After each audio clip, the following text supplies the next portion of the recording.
your book has a picture of a Great Dane and like a teeny tiny little Pomeranian. There's a mechanical isolation there. Those two are going to have a lot of trouble actually getting together to do the copulatory act to be able to get insemination and impregnation. Those are mechanical isolations.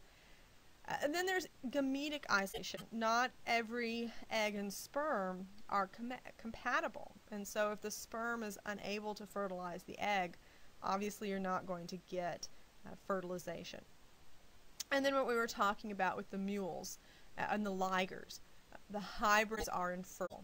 And sometimes we also have just hybrids that may be fertile but are not viable. Either they die at a very young age, or there's something that they can't do in the behavioral rituals that makes them not able to find mates. And this happens with a lot of birds. You might get interspecies breeding. The males are completely fertile, but they can't build a proper nest. And so the females won't mate with them because they don't do the ritual correctly. And that's still an inviable, obviously, behaviorally poor individual that is not able to mate. So those are our main speciation breaks that lead to reproductive isolation. There's a picture in your book, just like the one we saw previously, that talks about these reproductive isolating mechanisms. So be sure you go through and look at that picture if you're a picture person, which is great. A lot of people are very visual. Go through, look at the different types of isolating mechanisms and be familiar with this. You'll probably see at least some multiple choice questions about that on the upcoming exam. So let's go into those extrinsic factors, those physical things that separate populations. There's three major types of speciation factors. The definitions of them are here on this slide. There's allopatric, and this is the largest type of speciation. It's clear to see. It's very easy to see allopatric speciation. There is a geographical factor that has occurred to break these two populations apart. There's a lot in your about the land mass changing and the marsupials. We only see marsupials in certain areas. We see a lot of them in Australia because that's a big island, and when that broke away from the larger land mass, those got isolated over in that area. There's other things that can lead to allopatric speciation. Volcanoes, earthquakes, tidal waves or glaciers can come in and separate populations away from other neighboring populations. Parapatric is kind of like the lizards we were talking about. Maybe it's just something like a little mountain or a hill in the area, and they kind of share a border zone, and so there's some mixing of the gene pools, but that mixing gene pool, because of that unique environment of being like up on the mountain, leads to speciation. The lizards in the western valley are distinct from the lizards on top of the mountain, are distinct from the lizards over in the eastern valley. So we see these neighboring border zones develop unique species because of a unique environment. It all goes back to the environment and what genes help you survive in a given environment. Sympatric speciation is a little bit more tricky because it looks like these places, these animals, are sharing the same environment. But if we really look at the environment, we see that that habitat is not uniform. It may appear to be uniform, but it's really not. Think about something like a pond. It's like, there's a pond. That's one habitat. But there's the bottom of the pond, which is darker, colder, more contact with the sediment and dirt and things that are at the bottom of the pond. And then there's the top of the pond, which gets a lot more sunlight, which is warmer, which has a lot more predators coming, like birds or things of that nature, coming to the surface and snatching things that are living at the surface of that pond. So that's a habitat. It's like there's a pond, but it really has microenvironments that serve pressure points for different organisms. So it doesn't look like there's a geographical factor, but there are factors, environmental factors within this one single habitat. Those are those extrinsic factors, those geographical things that are happening.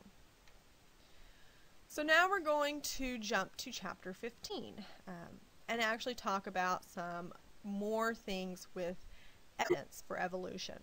So some of the things we see early on developmentally, so this is some early developmental evidence for vertebrates. And see similar things in all types of organisms, but vertebrates, we like talking about ourselves. We relate better to things that are like us. So if we look at something like vertebrates, it's pretty interesting. The embryos look very, very similar. Now, there have been some things in the past, and your book talks about this, with people who have fudged data, especially with this line of evidence with the embryos. And the guy who fudged that data made the embryos look more similar in size than they really were in his drawings. And that was bad, and that was wrong, and we've talked about some of the ethical things in science, and we'll talk about them more later on as well. Fudging data is not a good thing.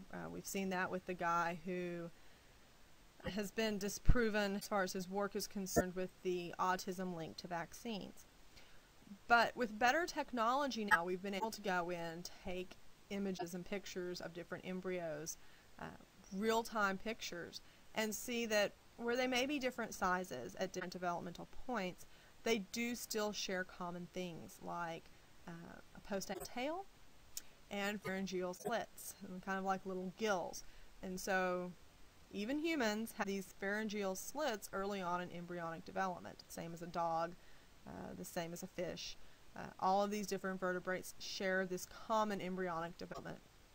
Now, as they become more mature, those things seal up and they are not seen in the adults, but they are there early in development. Some modern techniques that don't take looking at something like an embryo, that provide evidence for linkage to things like genes, radiometric dating, fossils, and some large anatomical things like morphological and vestigial characters. We're going to talk specifically about the genes, radiometric dating fossils, and homologous vestigial characters. There was supposed to be an animation to go with this. You should have a similar one on your Eris account. I'm not able to link it in this presentation, so we're not going to be able to look at the animation. But if you want to, on Monday in office hours, I can show that to you before the exam.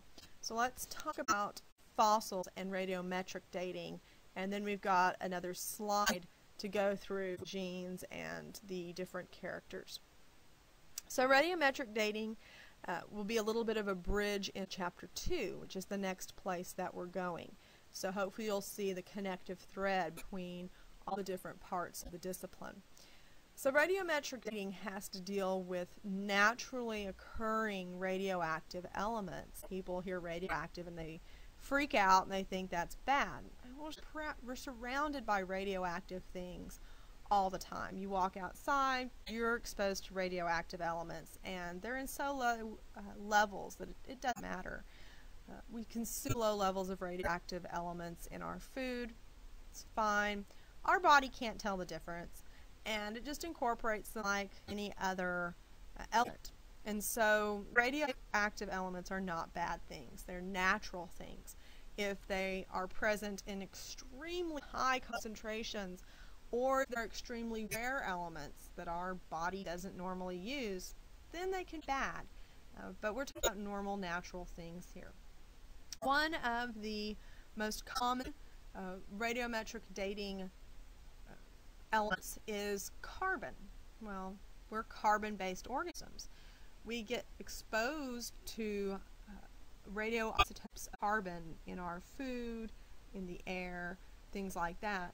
And especially when it comes at us via our food sources, our body can't differentiate it. And it goes, oh, there's a carbon. I'm going to incorporate that where it needs to go. Doesn't change any different. This is for all living things that use carbon. They just incorporate it. And that means we can trace that. So carbon dating looks for those radioactive carbons that all of us come in contact with for hundreds of thousands, millions of years. And what we see with radiometric dating is these radioactive elements all have a half-life. This is in your textbook. You'll also see it in your quiz. There's a question about this. It's how long it takes this radioactive element to decay by half, to half gone. Something like carbon takes 5,000 some odd years to divide by half. So I can tell when something's about 5,000 years old because there's half as much radioactive carbon as we expect. This is for several half-lives, up to about 40,000 to 50,000 years. So I can't date something that's 1,000,000 years old with carbon-14. But I can definitely know where I'm outside of my range. I can tell that something's older than 50,000 years because I can't carbon date it anymore. And it's pretty good, pretty reliable for up to that threshold. Now, there is a slight problem with carbon-14 for new calculations. If I'm looking at something that is 50 to 100 years old, we start having a little problem with the data because of bomb testing, radioactive bomb testing, that added a lot more isotope into the atmosphere than before the nuclear age. And so now, because we're aware of that, we're able to actually add that into the calculations and compensate for it. Carbon's a good because it's so prevalent and everything, but there are other isotopes we can use that have much older, longer half-lives. And so some of the more common things that we use for testing half-lives will have a half-life of 1.3 billion years. Well, that's going to give us a little bit further out. And we do see things with those elements in the timeline. And so we can tell that things are billions of years old because of these radioactive elements. The fossils we actually talked about, we kind of covered those pretty well in class. So I'm going to spend a lot of time talking about them. There's different diagrams in your book that go through the preservation of fossils, the different types of fossils, like impressions versus compression. Take some time looking over those. It's very likely that there'll be a multiple choice question or two about that, or at least to fill in the blank. So look at the different types of fossils.